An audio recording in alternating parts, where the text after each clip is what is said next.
Is the bearable bull here, and I got this aggressively average content for you today. And ladies and gentlemen, to start this video off, I have this post from Instagram titled Truth Bomb, and it's about people's priorities. The world doesn't have their priorities straight, and it really shows. People think that a $100 grocery store run is expensive, but a dinner date is fine. Monthly supplements is too expensive, but a night out drinking is fine. A personal growth seminar costs the same price as a Gucci belt, but you must have the Gucci belt. $1,000 to start a business, you can't justify that. But a new iPhone 11, you must have it. 60 minutes at the gym, I wish I had the time. But if it's Netflix, you must watch more. Ladies and gentlemen, the reason I started off this video like that is because a lot of people that you may have recommended XRP to probably made an excuse for why it's too risky, despite the fact that they may have some money in stocks right now, despite the fact that they probably buy a lot of nonsense with their money. They think XRP is risky, but their behavior is normal. They think their behavior is fine. Do you know how much research and work we've had to do just to get to this point? It's extremely frustrating because I know damn well, and so do all of you, that once everything takes off, they're going to say we didn't deserve it. And I'm going to tell you right now, we deserve every penny because we put in the work. Do not get it twisted, guys.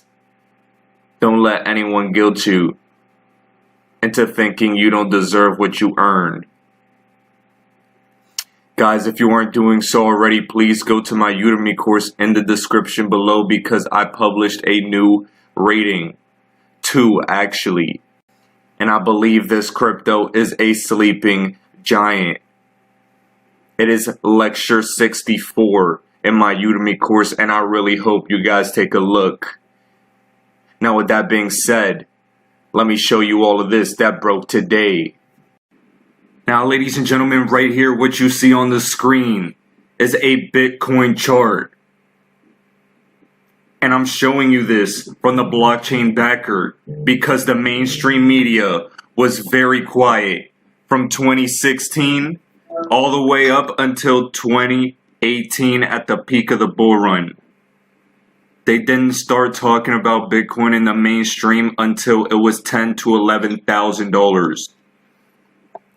I'm pointing this out to you so that you all know that the mainstream media, they don't care about you. They don't want you to get rich. You have to do eclectic research, independent research in order to get the job done. Only you care about your future wealth. Stop relying on these institutions as a crutch to tell you what's about to happen. I always use the term news for the masses because that's how they herd the sheep. News for the classes is the inside information they use to make sure they always get rich from every opportunity, months in advance, correctly positioned. This is what I'm trying to tell you. I don't always get it right, but I'm always trying to.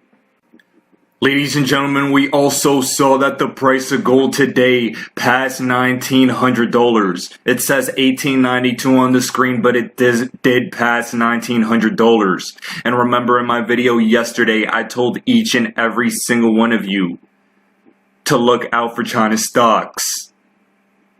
Remember that the US is closing its consulate to China in Houston. And this caused a massive retracement in these markets.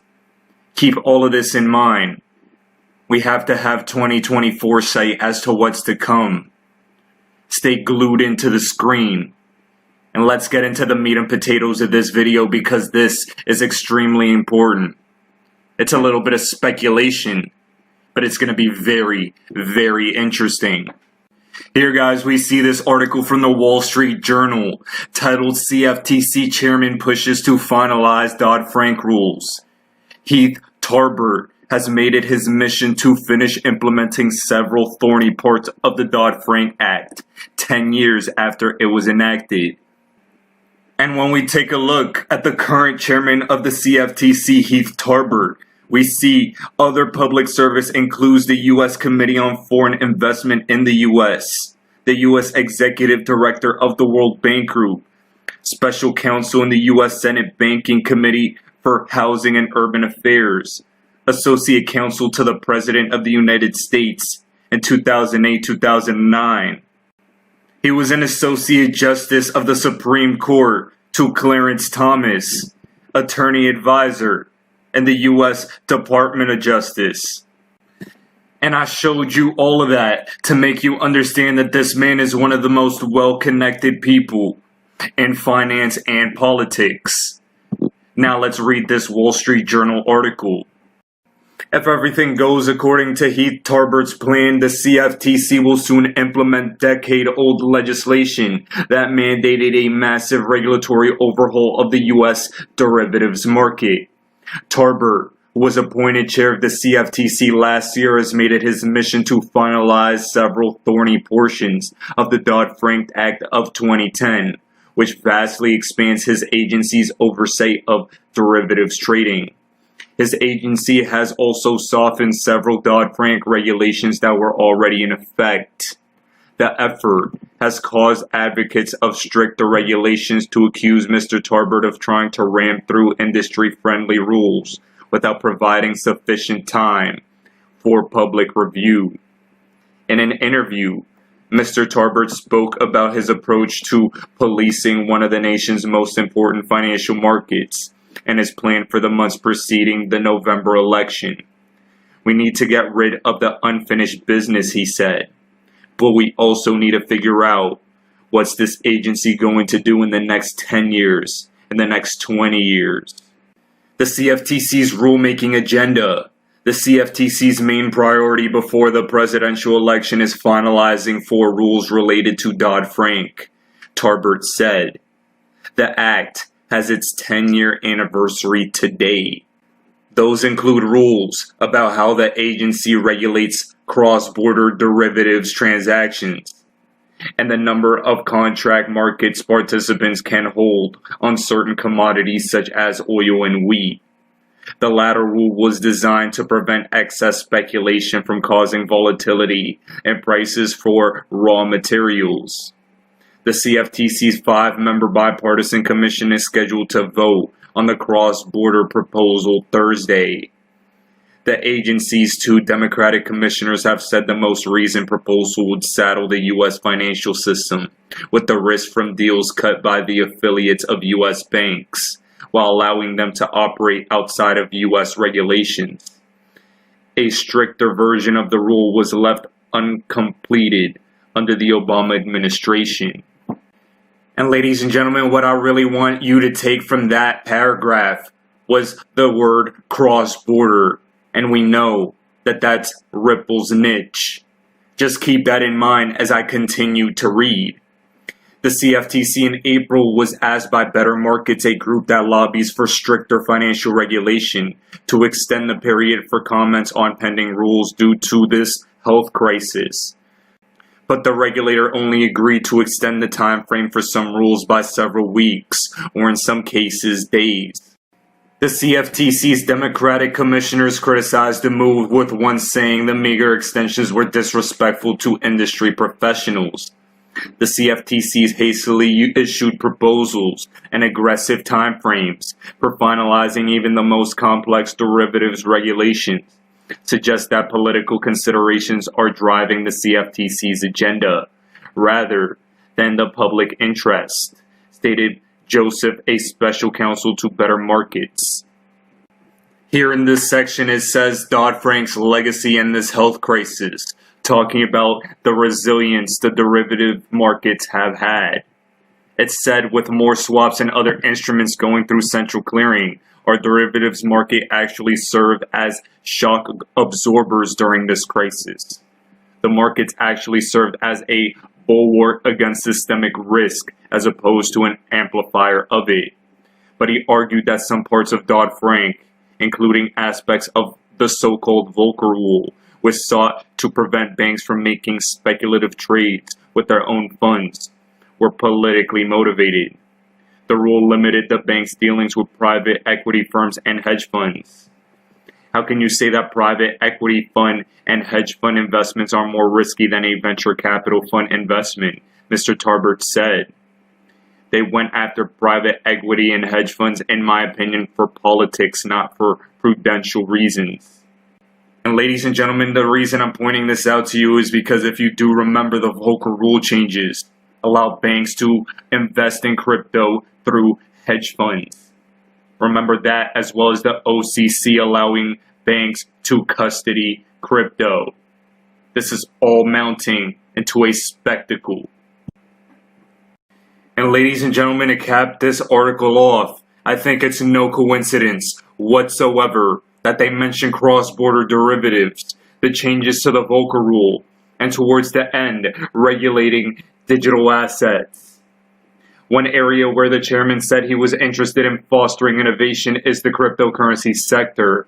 During Tarber's tenure, the CFTC has signaled it is prepared to regulate digital assets, which it has said are commodities. The sector has pushed for additional guidance, but Tarbert said his agency is unlikely to release any in the next several months. The SEC has certain determinations to make on certain digital assets, he said. Once they make their determination as to whether it's a security or not, if it's not a security, then it would likely come under the CFTC's purview. Ladies and gentlemen, what's most important about this article is compounding evidence that they are getting ready to allow digital assets to explode. They are preparing. It's on their agenda. And guys, I believe when you put all the pieces together, when you understand Ripple's relationship with Accenture, the digital dollar project, headed by the former head of the CFTC, Chris Giancarlo, compound that with the fact that Accenture is tied to DTCC, who is in control of the derivatives market, the $1.6 quadrillion derivatives market. When you remember that and the Volcker Rule changes, and you insert all of that in an article, ladies and gentlemen, what that signals to me is that they're ready for XRP adoption. They're preparing. They're building the rails and the grand narrative. I don't think that's a stretch. I don't think that's far-fetched. I think that's exactly what's going on. And when we put that together with this article from Bloomberg that I have presented in previous videos, the title was September is a key date for Brexit progress. And it says here specifically the third quarter date as opposed to the official year-end deadline for agreement is crucial because that's when UK derivatives clearinghouses, such as the one run by London Stock Exchange Group, would need to start closing out European firms' membership. This was stated by the Association for Financial Markets on Europe. And I'm pointing this out to you because in that Wall Street Journal article I presented before this, there was an interesting point that was made. There was a point that was made that said this agenda, this loosening of regulations, and having these complex derivatives regulation being made so soon was politically motivated. Guys, I think there's global geopolitical motivations behind everything that's going on right now. The story's still left to be told. But I think it's not a stretch to say that something massive is going on in the background. I think they're bringing on this new financial system, completely uprooting a lot of regulations, a lot of loopholes, in order to allow the grand red carpet moment for XRP adoption, the return for the gold standard, and the quantum financial system. Remember, some of this is a little speculative. But when you have so many facts backing up your speculation, it's just you trying to paint the perfect picture. Ladies and gentlemen, this is the Bearable Bull here. Thanks for tuning in. As always, I appreciate every single one of you. And I'll be back tomorrow with another video.